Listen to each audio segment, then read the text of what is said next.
Hello students, इससे पहले की वीडियो में हम the macro environment of business मतलब व्यवसाय का व्यापक या समष्टि पर पर्यावरण पर चर्चा कर रहे थे। तो जिसका फर्स्ट पॉइंट था हमारा इकोनॉमिक इन्वायरमेंट, आर्थिक पर्यावरण, जिसके 3 स्टेप थे। आर्थिक विकास का स्तर, स्टेज ऑफ इकोनॉमिक डेवलपमेंट, और दूसरा पॉइंट था इसका आर्थिक नीतियाँ, इकोनॉमिक पॉलिसीज़, और थर्ड था इसका आर्थिक प्रणाली, इकोनॉमिक सिस्टम। तो आज यहीं से शुरू करते हैं इकोनॉमिक सिस्टम से। देखिए, किसी देश में विद्यमान आर्थिक प्रणाली का अत्यधिक व्यवसाय पर इफेक्ट पड़ता है और किसी भी देश में निम्न प्रकार की आर्थिक प्रणाली हो सकती है। जैसे फर्स्ट है कैपिटलिस्ट इकोनॉमी, पूंजीवादी अर्थव्यवस्था। पूंजीवादी या पूंजीवाद आर्थिक प्रणाली से आशय उस इकोनॉमिक ऑर्गेनाइजेशन से है जिसमें उत्पादन के सभी साधनों का निजी स्वामित्व होता है और सरकार का नियंत्रण और निर्देशन प्रायः अनुपस्थित रहता है। मतलब उत्पादन के जो भी साधन होते हैं उनका निजी स्वामित्व रहता है, उस पर सरकार का नियंत्रण या निर्देशन नहीं होता। सरकार केवल आंतरिक और बाह्य सुरक्षा का कार्य करती है। यही कारण है कि उस समाज को पुलिस स्टेट के नाम से भी पुकारते हैं, पुलिस राज्य के नाम से पुकारते हैं। सभी आर्थिक क्रियाओं का संचालन और नियमन पूंजीपतियों द्वारा किया जाता है। क्या उत्पादन किया जाए, कितना उत्पादन किया जाए और कैसे उत्पादन किया जाए, वस्तुओं का वितरण किस प्रकार किया जाए, तो ये सभी डिसीजन पूंजीपति स्वतंत्रता पूर्वक लेते हैं। इसलिए पूंजीवाद को फ्री इकोनॉमी, स्वतंत्र अर्थव्यवस्था, अनप्लान्ड इकोनॉमी, अनियोजित अर्थव्यवस्था भी कहा जाता है।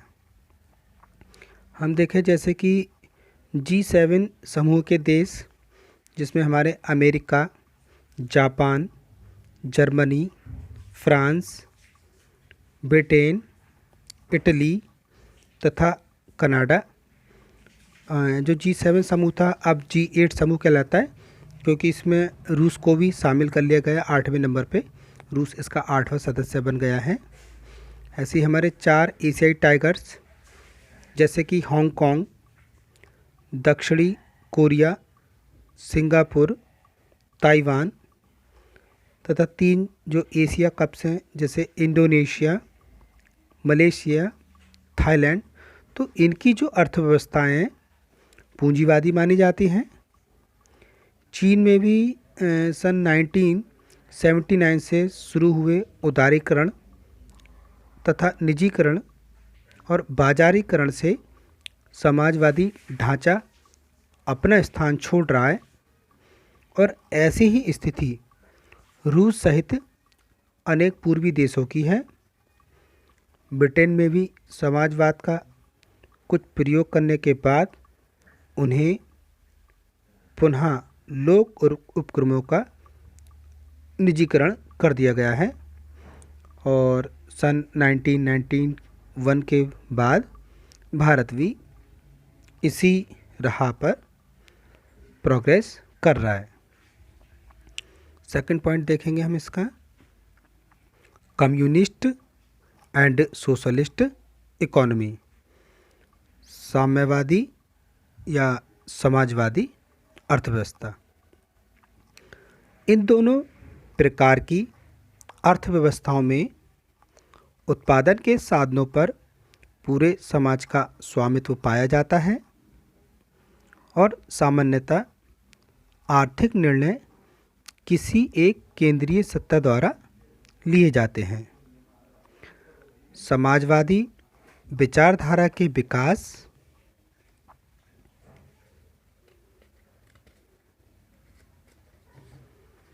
समाजवादी विचारधारा के विकास का श्रेय कार्ल मार्क्स को जाता है, जिन्होंने अपनी पुस्तकों कम्युनिस्ट मैनिफेस्टो तथा जो दूसरी पुस्तक है इनकी दास कैपिटल में क्रांतिकारी विचार दिए हैं।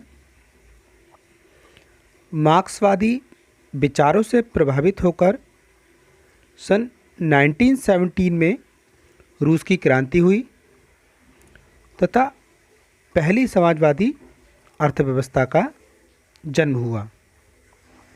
इसके बाद ये जो विचारधारा थी वो चीन, क्यूबा, हंगरी, पोलैंड, उत्तरी Korea, Vietnam, Yugoslavia, Bulgaria, Romania इनमें भी लोक प्रसिद्ध हुई। लेकिन अब ये जो विचारधारा है वो अब सभी जगह दम तोड़ती नज़र आ रही है। नेक्स्ट देखेंगे मिक्स्ड इकोनॉमी, मिश्रित अर्थव्यवस्था। मिश्रित अर्थव्यवस्था का अर्थ सार्वजनिक तथा निजी उपक्रमों का एक साथ होने से लगाया जाता है।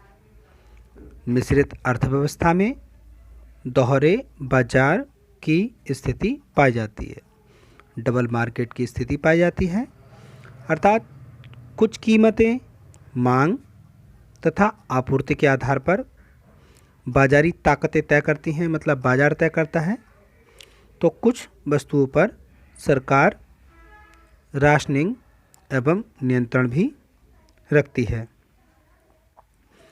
इसमें A.H. हेंशन मिश्रित अर्थव्यवस्था को दोहरी अर्थव्यवस्था का नाम देते हैं, ड्यूकल इकोनॉमिक का नाम देते हैं।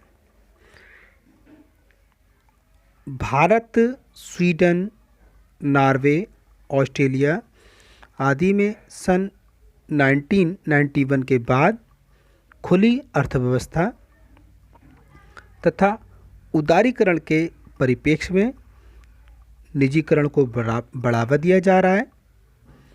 बहुराष्ट्रीय कंपनियां द्वारा भारत में विदेशी पूंजी का निवेश हो रहा है और सन 1991 में $1 अरब की तुलना में ये निवेश 2002 में $50 अरब हो चुका था।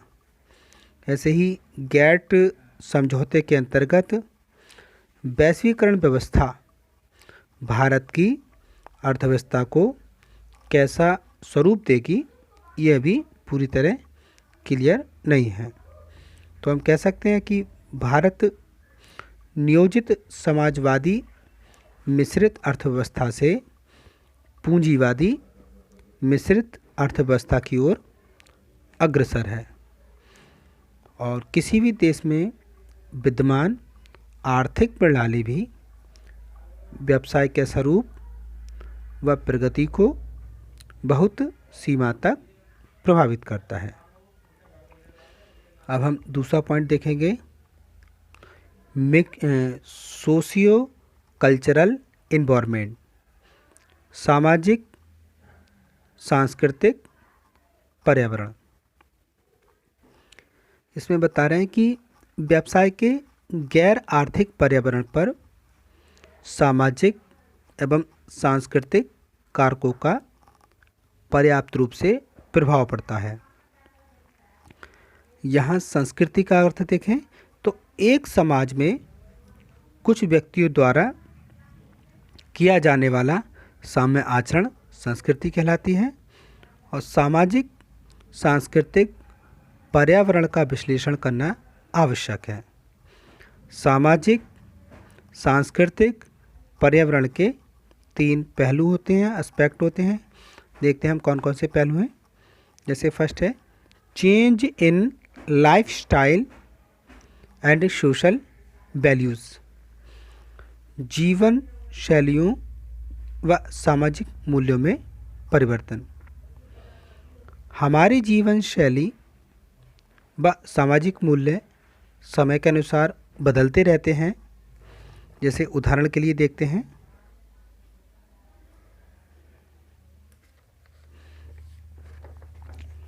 उदाहरण के लिए समाज में स्त्रियों की भूमिका में परिवर्तन, जैसे महिला गृहिणी है और उससे उसका एक कार्यशील महिला बन जाना, लोगों का वस्तुओं की संख्या या मात्रा के स्थान पर उनकी किस्म की ओर अधिक ध्यान देना, सरकार पर हमारी निर्भरता में वृद्धि, मनोरंजन क्रियाओं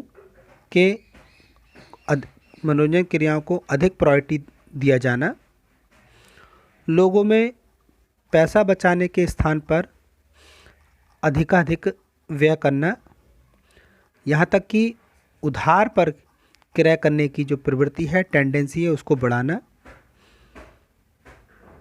स्थगित सुख संतोष के स्थान पर तुरंत सुख पर ध्यान देना।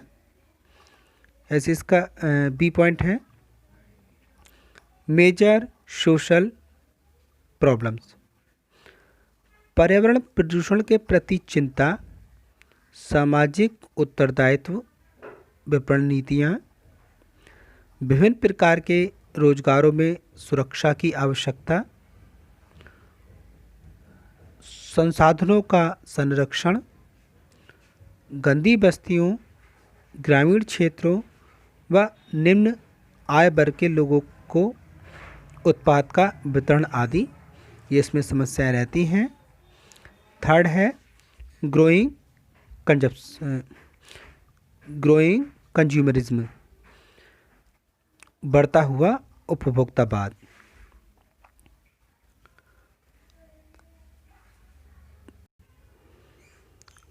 पिछले कुछ दशकों से, विशेष रूप से 1960 के बाद से बढ़ता हुआ उपभोक्तावाद, जो उपभोक्ता असंतोष व उनकी बढ़ती हुई आकांक्षाओं का प्रतीक है।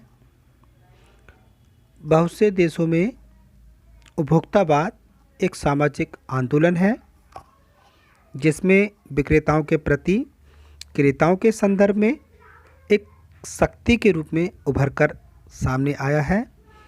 अब भारतीय समाज में भी धीरे धीरे उदारता का विकास हो रहा है। लोगों की रुचि, फैशन, आदतों में परिवर्तन आया है।